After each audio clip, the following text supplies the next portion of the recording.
Yeah.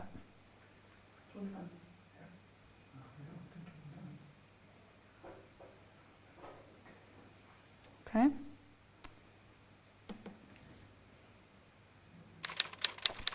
We are live.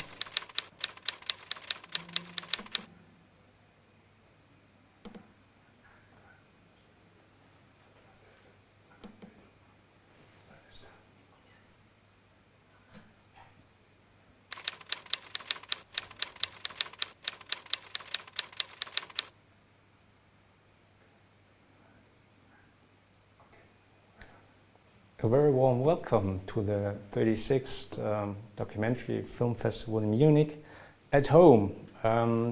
We are here at the DOK Forum, which is the industry platform of the DOK.fest. And this is the first part of a series of events we call Rearranging Reality. It's about post-production in documentary films. And today we're kicking this off. There will be more talks and panels, and there will be Q&As with editors of nominated films, because something very important is here happening. The DOK Edit Award will be granted to one of those 3 nominated films, and we'll have Q&As with the jury and editors. All this will take place in the next days, like today we're kicking it off, and tomorrow, and then from Monday to Thursday we'll have all those meetings.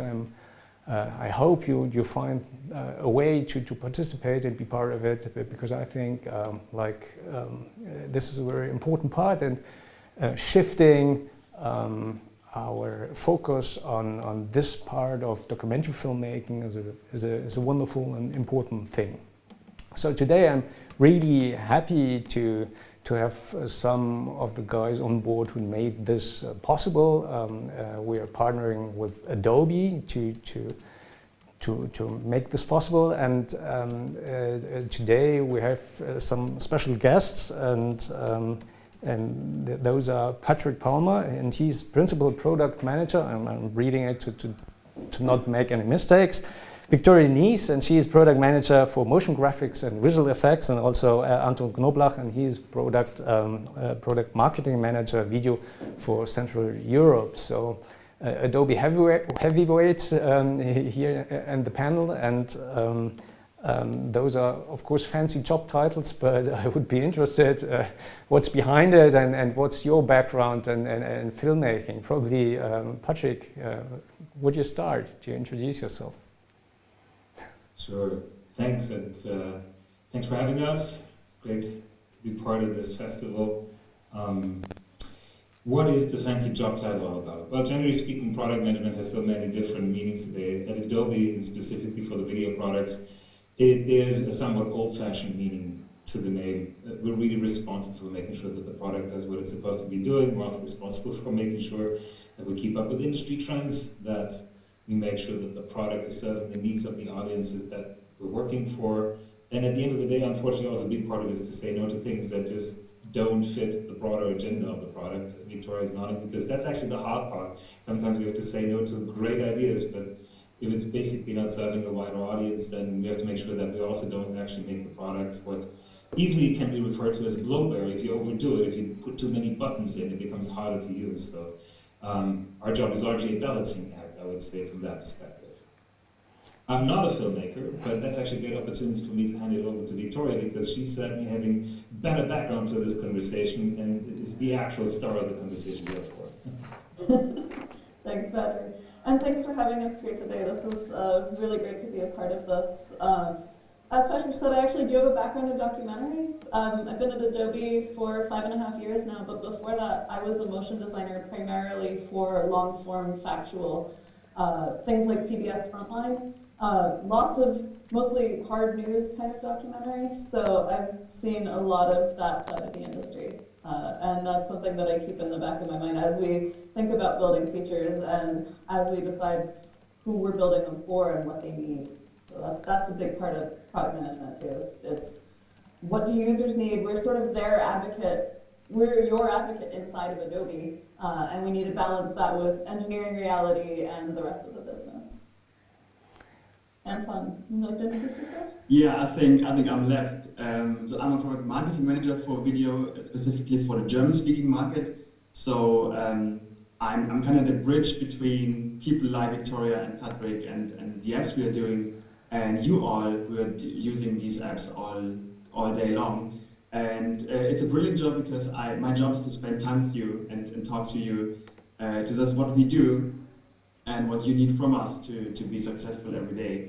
So yeah, really looking forward to spending another hour with you now, and then again over the next couple of days in this fantastic festival. Before we move on, there are some things to say. Still, there's an chat function you will find at the bottom, and if you have questions, send them in. In the back is Florentina Filgershofer, and she's head of DOK Forum, and she will assist with bringing in the audience questions. And the other thing is there's one participant which is like a multi-view of us all, and if you would like to have the best experience, then you have to pin this view of us all. Yeah, this would be the best way to join and participate. Well, first of all, probably Anton, Adobe partnered with the DOK.fest. I hope that there are lots of reasons for this. And could you talk a little bit about your engagement?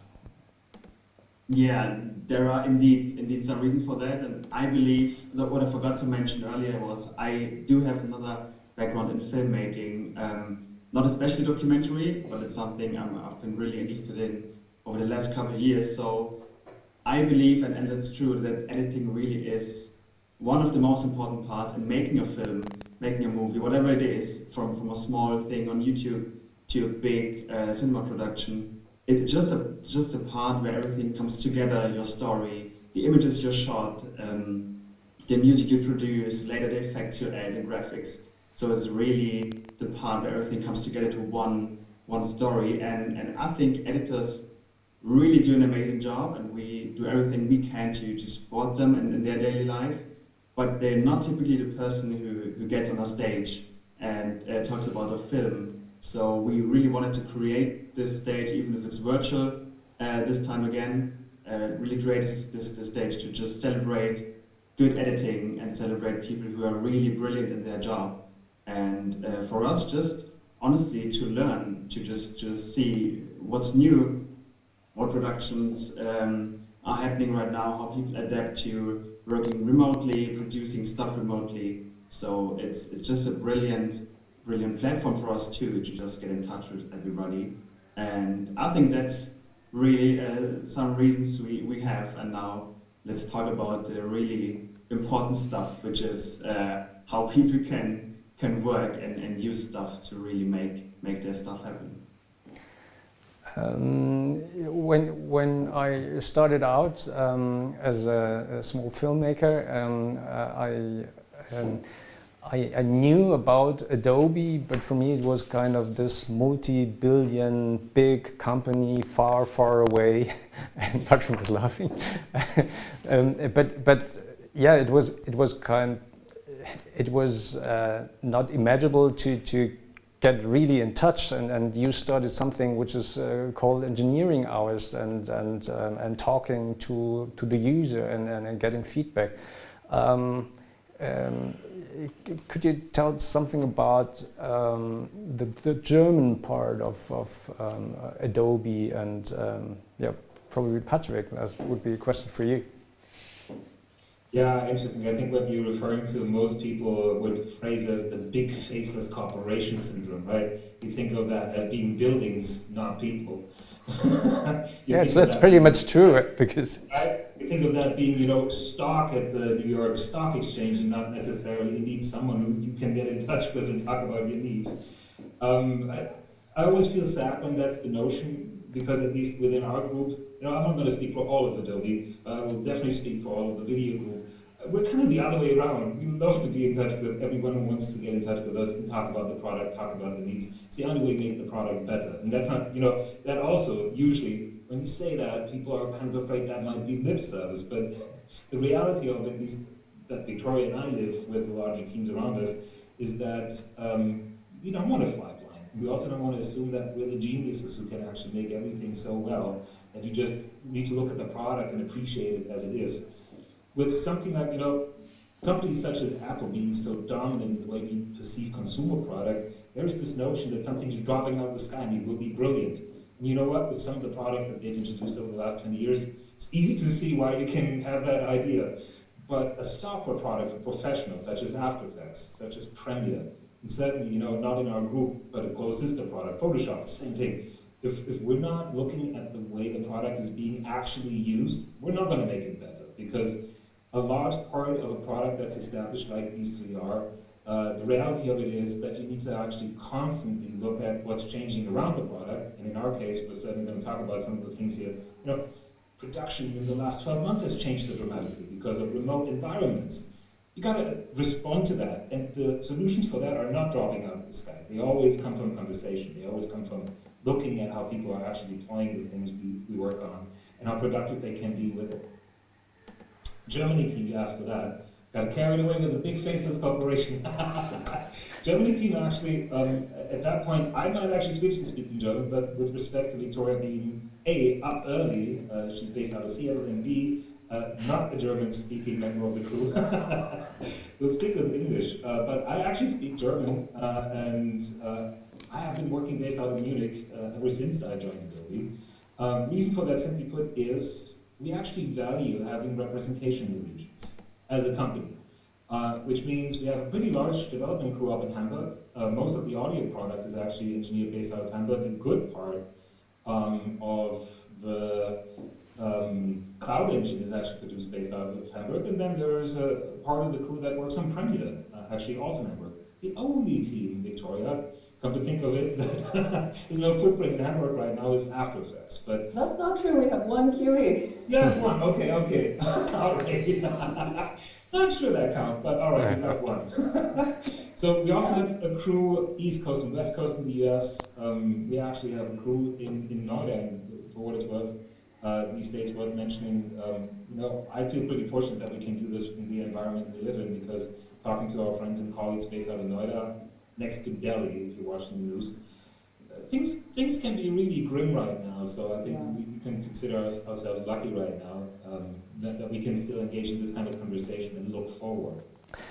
And you established some kind of feedback loops from the user to build features into. Can you describe what you have in place, or which kind of routines are there? Victoria, I think you would want to take that one. Yeah, so there's formal engagements, but there's also informal ones. I think I don't go a single day without talking to at least some After Effects users one-on-one. We'll do everything from user research, testing prototypes, to even just talking to people in the industry, getting to understand what they need, where the industry is going, what's changing right now. Remote production is a big topic, of course. So sometimes it's a very formal. We will engage with you and work on something that meets your needs, but also the needs of users like you. And then other times it's much more casual. In the days before COVID, it would be to go get a beer and talk about the product kind of thing. So there's a big range there, but the important thing is that we're engaging with all kinds of users from different backgrounds pretty much all the time. Patrick said one of his major tasks is to say no to some proposals. And where do you get those from, those proposals? Are there many users coming to you with those proposals? That happens constantly, and Patrick can chime in on this as well. We could have an infinite backlog of things we could do. Our user base is so diverse. People are creating so many different kinds of things with our products, and then they're adding other tools on top of our products and building out these very large, complex workflows. There are so many things we could do, and so a big part of our jobs is figuring out where is the most impact, what's the thing we can do that's going to benefit the biggest number of users, that's going to make their workflow easier, save them hours or even days of time. So that's one of the big things we look at, is what's that impact going to be of introducing something? Because we could do anything that's on the list, and that list could be miles long. And where we get that from, just to give you a bit of perspective towards how broad that conversation can be. So obviously, there are one-on-one conversations, and we'll never stop having those. That's very valuable. And that's not just Victoria and myself. That's actually pretty much everyone on the team has that desire. It's just good to be close to people who use the product. You always gain insight beyond the question you're asking. But there's something rather broad, which is a platform that's called User Voice, which you can actually access if we have users here in the audience and you haven't seen this yet. From the help menu in both products, you can actually straight take a request to that platform. If you have something in mind, please by all means go ahead and enter that. You'll actually see just while you're typing, if that's already on the catalog, so if other people had similar requests, if there are certain buzzwords, like, you know, making this up, you have something that you want to see done differently in track mixing. As soon as you hit track mixing, you'll actually see all the other requests already in the catalog for people discussing track mixing. You might find what you want us to see do already there. If it's new, don't be afraid of entering something new.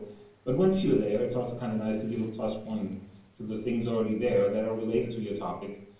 So that's pretty cool. We obviously can't, as Victoria mentioned, do everything that's on that list, but it gives us pretty good insight in terms of gravity or even groups of things that might relate to a particular area of work where it seems like there is work that we need to do. Then there is enterprise. We do have a pretty big footprint in enterprise in general, and most people, when you say that word, already think of something very specific.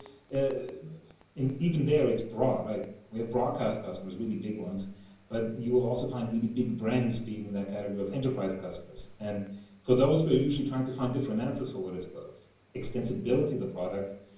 So we basically create an API rather than actually implementing something in the product. It's a pretty big part of what we do to make sure, as I mentioned, that the product doesn't blow up and just becomes more of a cockpit and gets intimidating. Because another big part of what we need to do is make sure that people have access, right? Something I'm really big on is participation. If the product becomes hard to learn, that's a problem. If the product is unattainable in general, that's an even bigger problem. If the product is inconsistent, so you basically have to relearn every day what to do, that's probably the worst. So there's a broad canvas that you need to paint on to make sure that there's a good blend of innovation, which we always aim to have with the releases we do, but at the same time to really just keep making it better with the foundation it's got. There's always got to be a balance between those, and you know, those here probably, if they're joining forums in general, there's always that conversation. Should you spend more time on just performance, or more time on making sure that it's the most stable product that's ever been? Or is there indeed something that saves you hours, as Victoria has mentioned? And all of those have value in themselves. So creating that mix and blend is the deal. Yeah, that leads me kind of to my next question. Who's the product for? Because Premiere was formerly known for more like the aspects of single shooters, and is now moving kind of professional. And if there are so many requests, how do you value the ones or the others? Or can it be the jack of all trades? Can it be the product for everybody?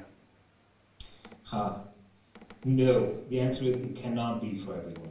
I think that would be pointless if you'd say it's the same interface for every person, no matter what's the intention. You're going to create something that is not ideal for pretty much everyone, right? It's not going to be fast enough for some, it's not going to be deep enough for others, it's going to be way too deep for yet another group of people. So, as you already mentioned, it's been moving. It's true. Premiere has actually moved over the last 15 years, I'd say, from mostly being a short-form product for a certain amount of detail that we want to create with it, to a product that can definitely reach absolutely the high-end part of the industry. And to that end, I think 4 out of 5 of the nominations for the Oscar for documentary feature this year have actually been cut on Premiere. That's been consistent for years now. We also see the majority of movies at Sundance cut with Premiere. And there's a reason for it. We've been targeting that. We wanted to reach higher. We wanted to increase the level of professionality you can achieve with it. We also wanted to make sure that the speed at which you can edit with a product, you know, keyword-driven workflows are essentially a good topic here. Victoria might chime in with what we've been doing with graphics in that area to make it more friendly for high-end work. But at the same time, we want to reach, to a certain degree, people who are at the start of their career. I think it's more like that. Someone who's getting into the professional realm is a better way of describing the spread and saying it's a product that essentially you use if you edit once a year a wedding videographer's work. You're probably not going to engage with a product that is as deep as Premiere. Victoria, you want to chime in from the intro perspective, motion graphics, that side of the house?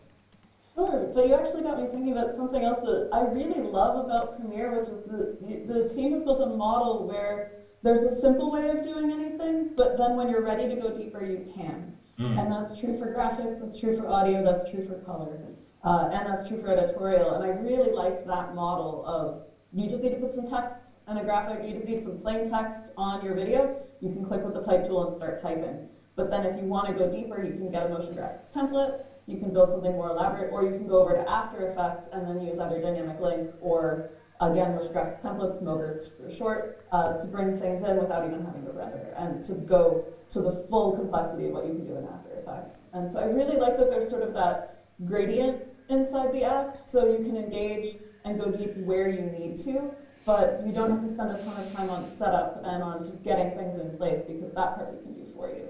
Yeah.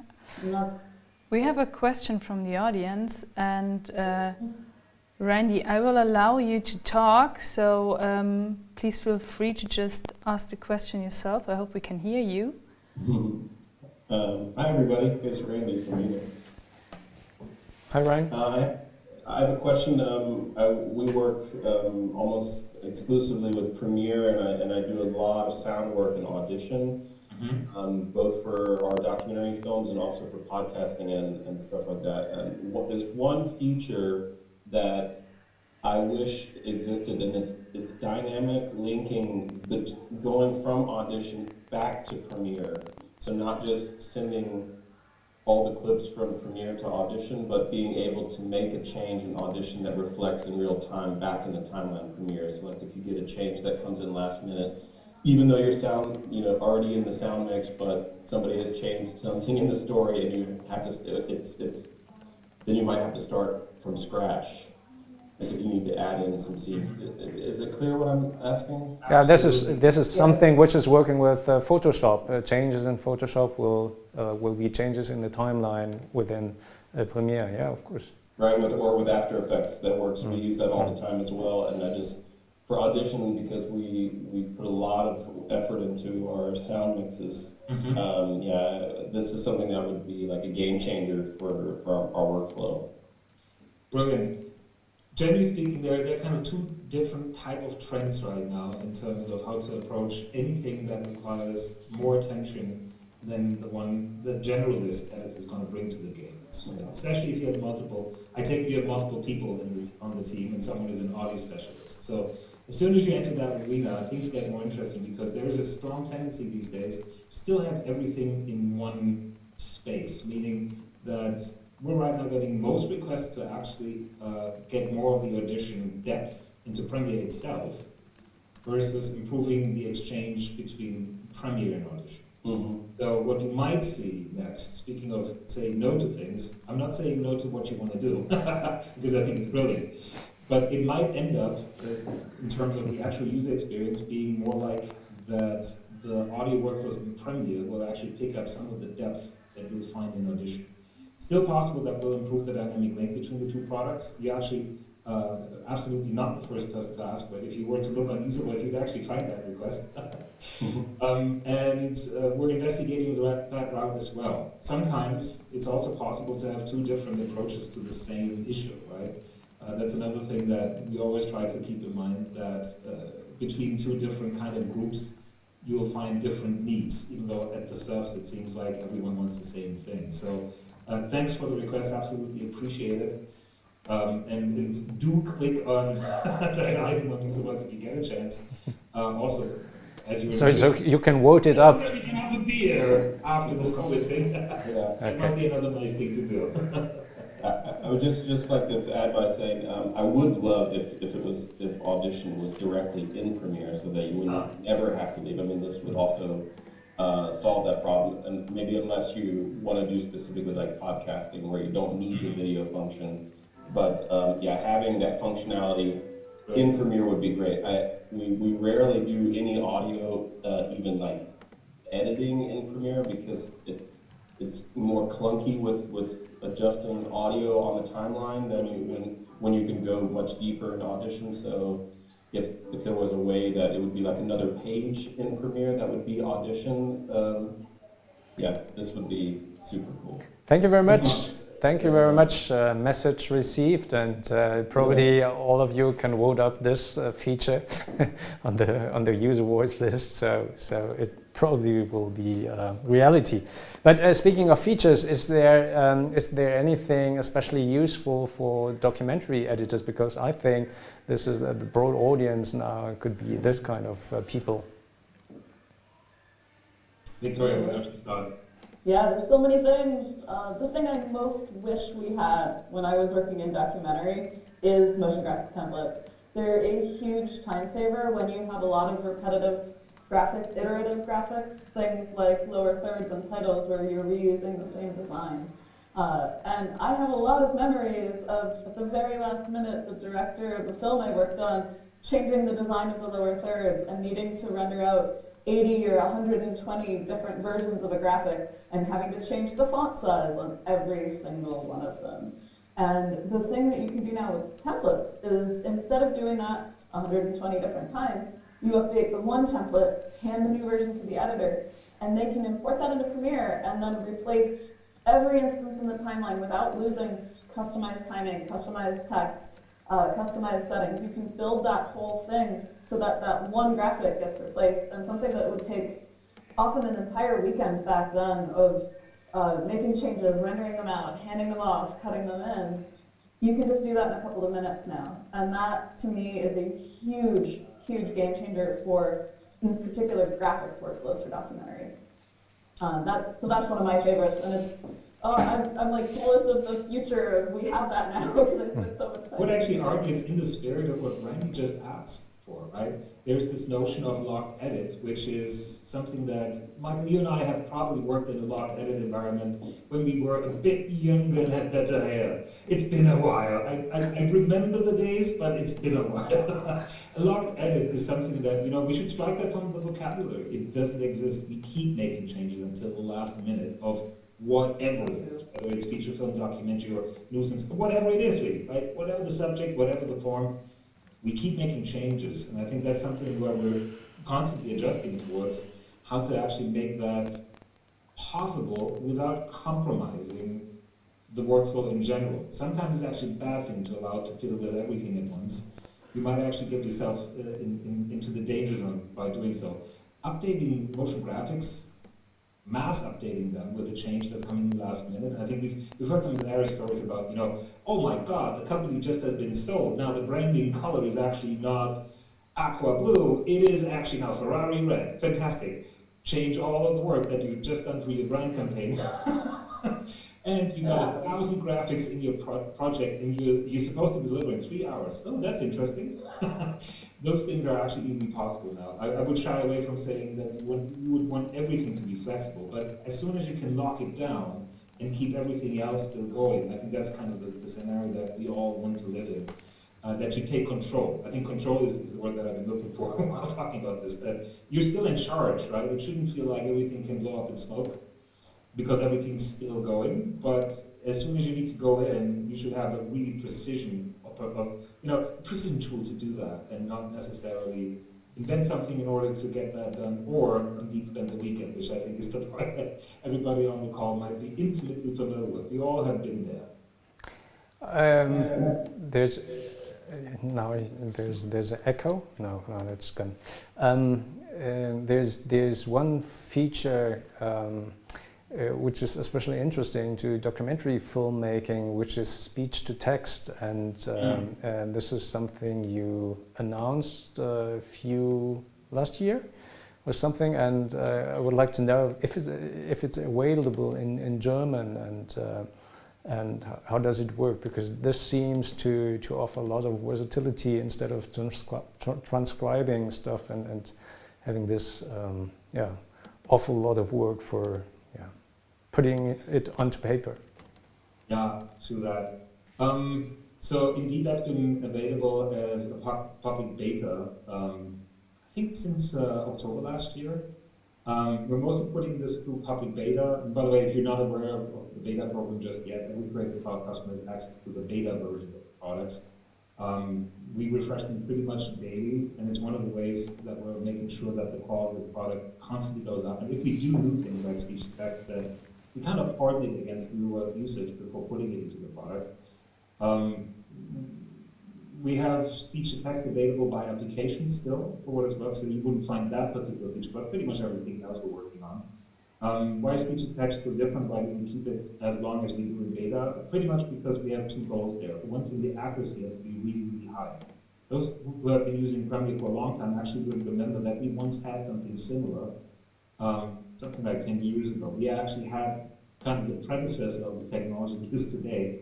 The trouble is, it just didn't work well enough. So you went in and it had to make corrections as much as made you go beyond the time frame that was required to do it manually altogether. So if you spend more time correcting what's been detected by technology, it's useless. Right? Yeah, of course. We're now at the level of where the accuracy is so great that just for understanding the spoken word in your dialogue, you wouldn't need to go in and change anything. If you wanted to use it, like we're combining that workflow with captions right now, if you wanted to use it to print captions, we find actually the feedback from the users on the beta today that it's already better than what you get by most services you can get if you just have other people do it for you.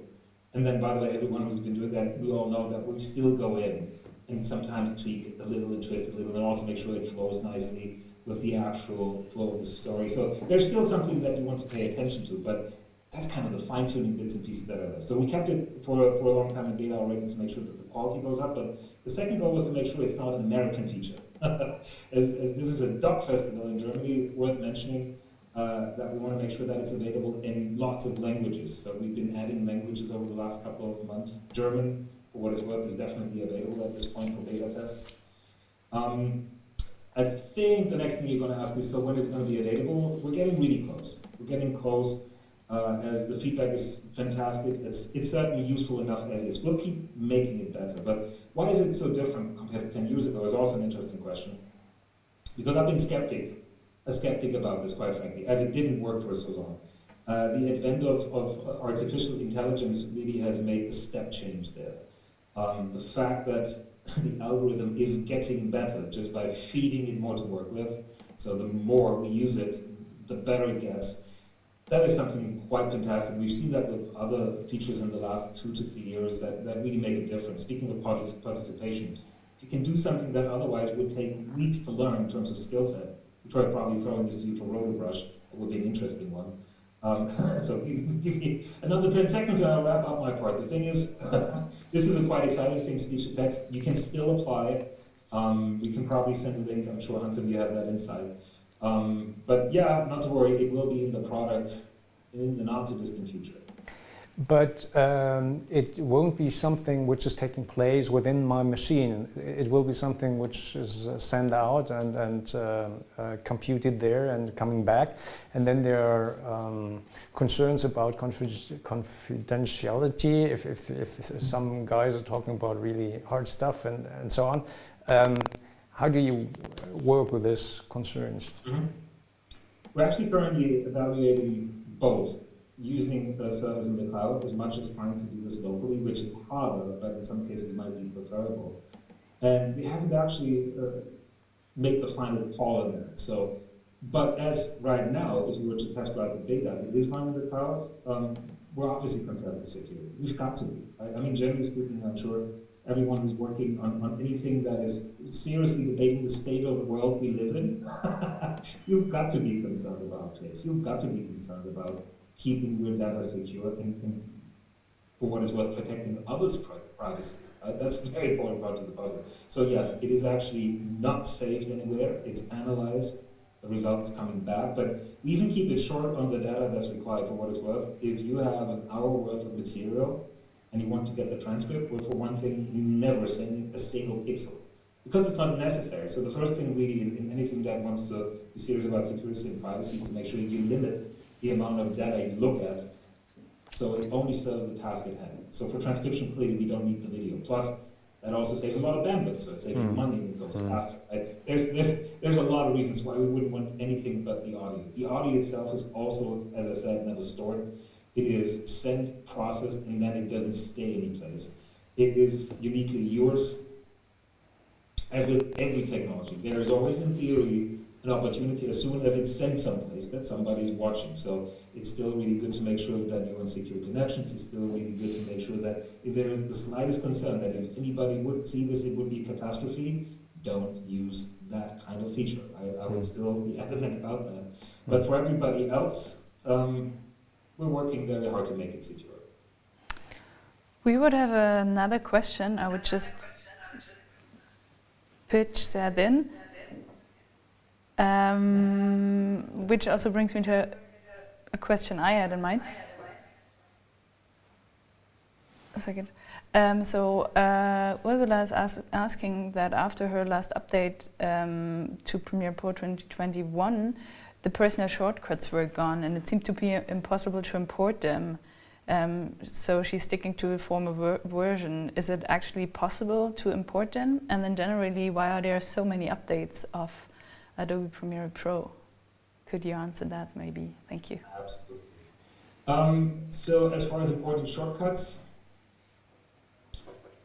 would love to have somebody else on the call who's actually been looking at that just the other day. Generally speaking, with any major version rollover, some things need to actually switch to the new version because they install into a different directory. Should never lead to losing access to shortcuts, should never lead to losing any of your preferences. You're actually typically specifically asked whether or not you want to start fresh or translate that into the new version. For what it's worth, I'm easy enough to find on LinkedIn. Would love to dig in and see what actually is the problem. It really shouldn't be like that. So apologies for that experience. In general, why do we do a lot of updates? Well, you kind of have two ways of making sure that the quality is great. You either keep waiting and keep waiting and keep waiting, and that's kind of how it's been for the longest time in software development. And then you realize, oh my God, there's still something that we didn't see. But you changed a million things between two updates. If you do an annual cycle, the risk of that annual release being a really terrible release is actually fantastically high. So the reason why we do a lot of updates is to make it smaller in package size, to make it small in terms of the things that change. And quite frankly, I also think it's great because you get less per release that you need to look at in terms of, is there value in using it? Is there a change that potentially to my current pipeline actually represents a problem? Sometimes we need to adhere to changes in the outside world. Like a lot of people would remember that when Apple moved away from QuickTime, eventually we had to as well. But if you're still in a pipeline that is using a particular format that you can't have on a newer version, then obviously worth paying attention to. But the smaller the increments we make, the easier it is to see those changes and to manage them and to appreciate them too, quite frankly. Victoria, anything to add from your perspective? The other thing to mention here is that our beta actually updates every day. And so if you're trying out a public beta and you find a bug and you let us know, there's a chance we can even have it fixed the very next day.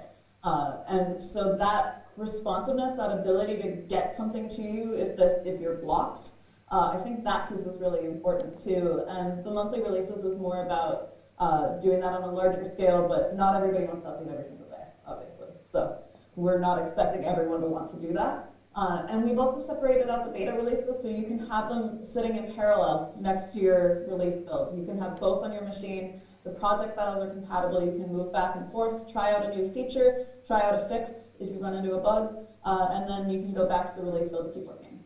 So that's part of what we're trying to do is give people access to fixes they need really quickly. If there are new versions rolling out from Premiere, I see lots of YouTubers being really excited about everything, and I remember. I think your audio is a little jittery right now.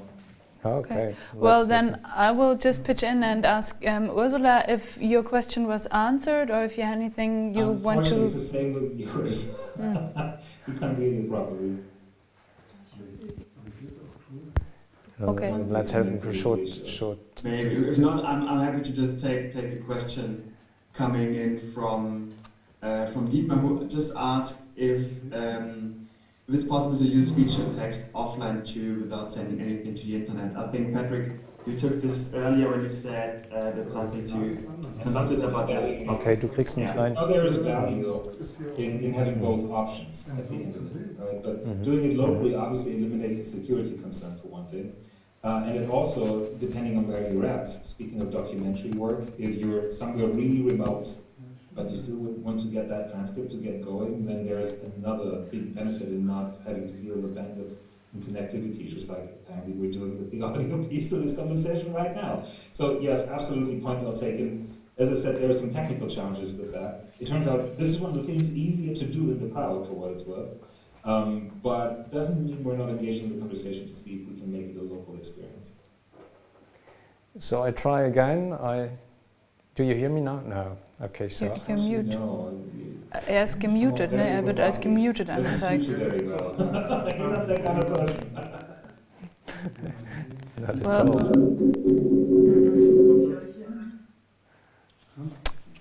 That sounds like good remix material. So now, Maybe. any changes? If there's someone on the call who's, I don't know, musician or a music magician, go for it. Well. Is there something else in the chat, Anton, that you could read out if you have access to it? Yeah, actually, so I'm hearing myself now. Actually, there's nothing new. But people, if you have any questions, just let us know. Just put them in the chat. And we're here just looking at the other one here. Yeah. If you go for an extension, as we got the time to the question that Michael has raised earlier, is there something that specifically for documentary filmmaker is something that we've done in the last couple of years that, you know, I hate the word game changer, it always sounds so big, but probably the thing I'm going to mention is, if you haven't looked at what's called productions, then I would encourage you to do so if you're on Premiere. What is it? So let's start with the problem statement. If you work on something that is massive, then easy enough to see with all of that being stored in an XML file. At one point that gets pretty big. Big files tend to take some time to parse and open. If they are corrupted, then you're going to lose a lot of work. Backing that up all the time is not necessarily the best option. So we've clearly looked at how to improve workflows in terms of opening files faster, to get access to the media that you need to be working with pretty much immediately. And so the solution to that was what's called productions. What is it really? It's actually breaking down your production, hence the name, into as many smaller projects as you'd like, but they're still managed within one environment. So think of pretty much every scene, if you want to go to the extreme, could be described as a project. And therefore, as you enter that, it will open that and will reference the media and you start working with it, but that makes it a very immediate experience. It will also save the changes to that very specific project within that production. So it's small, it's agile. You can very easily get into a really big production with, you know, almost infinite number of assets and still have a very snappy editing experience. If you're not using it yet, I can only recommend doing so. It's brilliant also if you need to look at a media archive. That's where it actually really shines. If you need to reference older projects with your current work, if you're looking back, like work that you've done 2-3 years ago, and the current work is actually referencing some of that.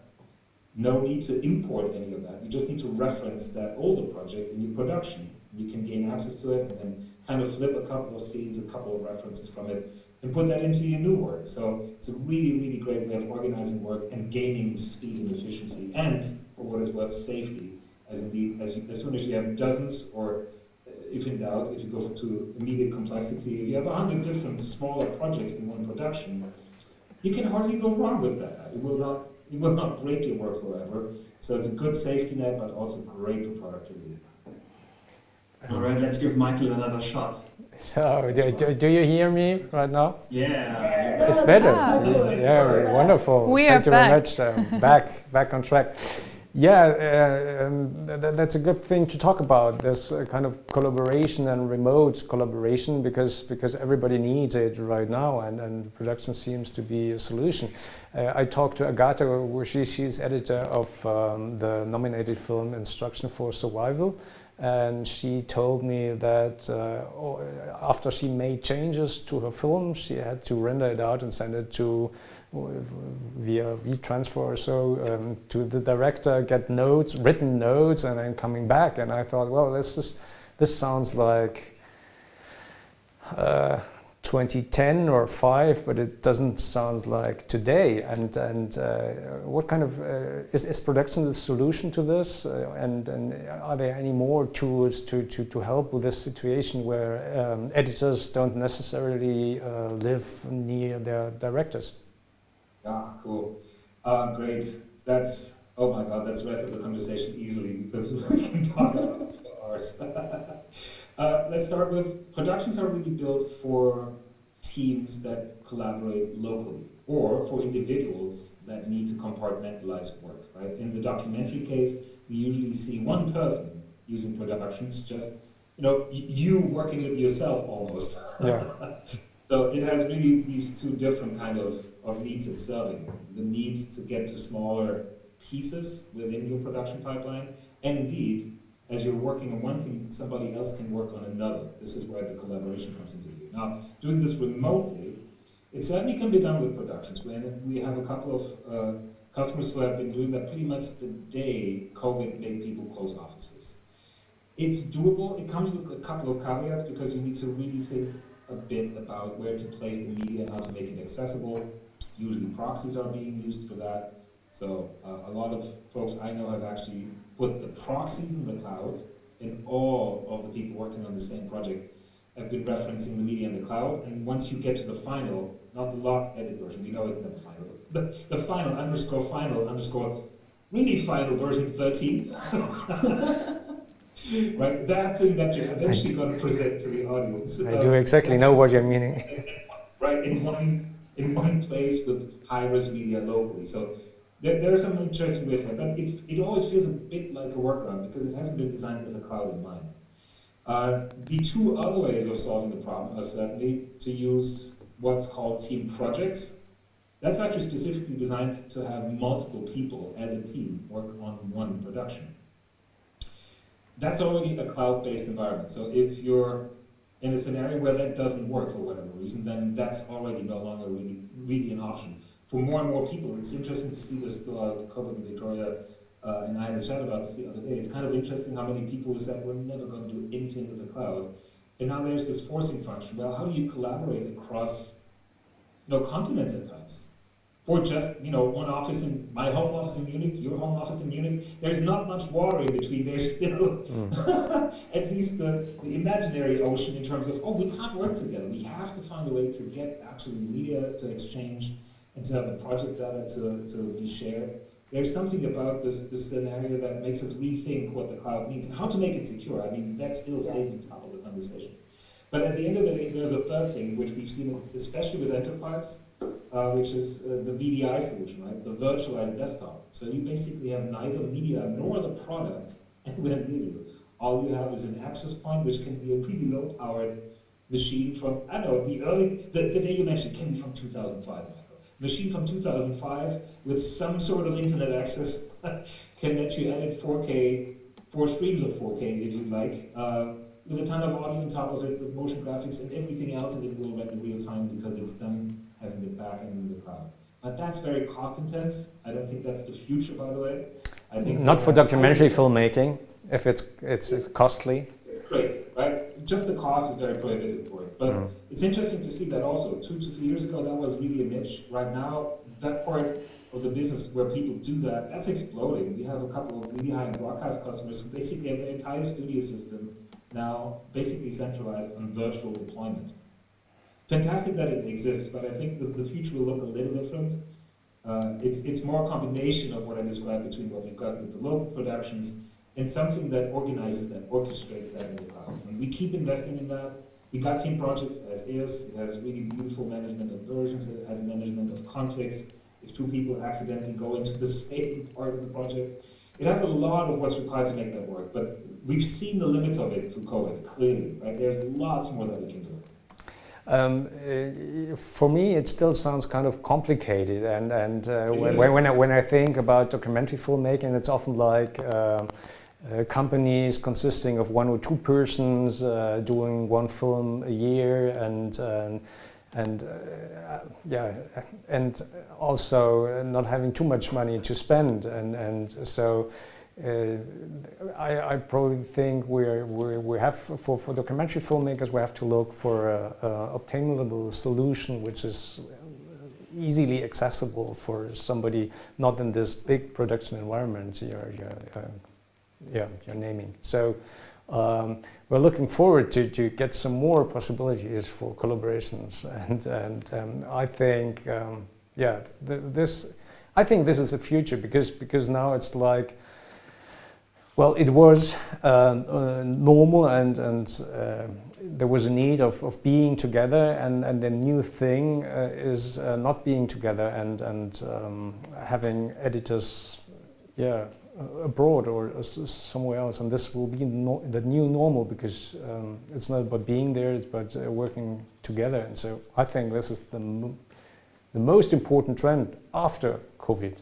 So fueled by this pandemic, but it's to stay. It will be here for forever, I think, from now on.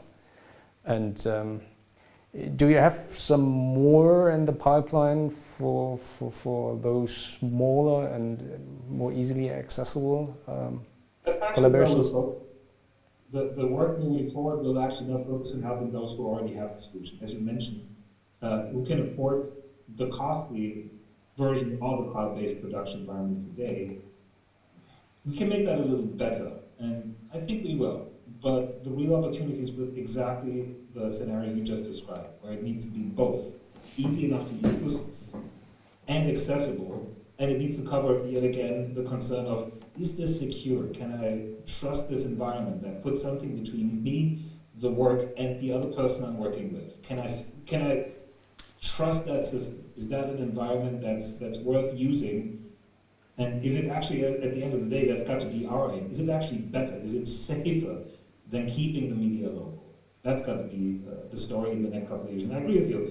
This is not going to be a COVID limitation. I don't think we'll all go back to our office and say, well, jolly nice that we found out that there is another way. I think the appetite is there at this point, and clearly it also opens up other opportunities that I think are great. You can work with people independent of their location, so you get the best talent, not the person who's available in town. That sounds great to me. Well, then probably what's quite interesting, what will the future bring? We saw competitors coming into the realm of professional editing and leaving it. And because I know, like, editors are not the YouTuber ones, but I'd say the documentary editors are more on the conservative side. So I don't want to invest not the money, but brains into a product which will disappear or not support me in my professional development. So question here is, Adobe is now becoming big in this professional filmmaking world, and is Adobe here to stay? Victoria, you're smiling. Go for it. I think just thinking about the fact that we're working on apps that have been around for almost 30 years, it's pretty clear that we're working here for the long haul. And just that long legacy going forward, professional workflows are in our DNA and in the DNA of these products. And that's something that we take very seriously. And we've had so many conversations lately, the last few weeks, around how people adopt changes in their workflow, when people are willing to change. And the biggest thing we find is if there's something that's really valuable, that's really going to save you time, that's going to make things easier and simpler, to reduce the cognitive load of using the tool so you can focus on your work. And so that's really the stuff that we want to focus on going forward. Thank you. Well, this will be the last chance for the audience to ask for features, but now the questions to Patrick as the principal product manager video. Is there anything, is there a roadmap, is there anything you can talk about, what kind of features we have to expect from Adobe Premiere in the future, in the near future? Can you talk about those? Sure. As usual, as things may change, I take it with the caveat of not a guarantee that you'll see this tomorrow or next month or even still this year. Some things will take longer, but the speech-to-text avenue is very interesting to us. We are already seeing a plethora of great ideas as to what to build beyond having the transcript. I'll give you an idea. Search is very interesting as soon as you've got the transcript. It also might be actually pretty cool to say, well, I'll start actually putting pieces together based on what I've got from the transcript, not necessarily going just with the visuals. There's an enormous range of conversation right now that has us interested in seeing what else we can do now that the core technology is established. The other thing that's almost guaranteed to drop more crazy cool features is indeed the AI that's underneath speech-to-text, but many other features. So whenever we see a chance to give access to a tool that otherwise is too complicated, oh, I think my kids are coming in. Hello. Ah, my co-pilot is here, really. Victoria, as I'm a bit distracted, why don't you take the rest of that? Oh no, it's always great to have a special guest in the live stream. But I think there is a lot that is promising on the research side, and we actually have a big internal research org. It's where things like RotoBrush 2, which has been a lot of fun to see what people have done with that in After Effects, have come from an AI-driven rotoscoping.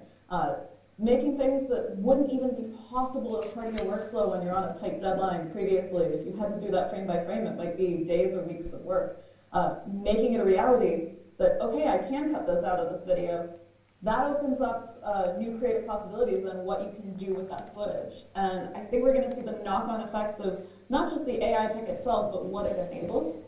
But it's also, for us, a lot of it's about performance. A lot of it's about making sure that there's a rock-solid foundation in place. So one of the big things we've been focused on for After Effects is multi-frame rendering.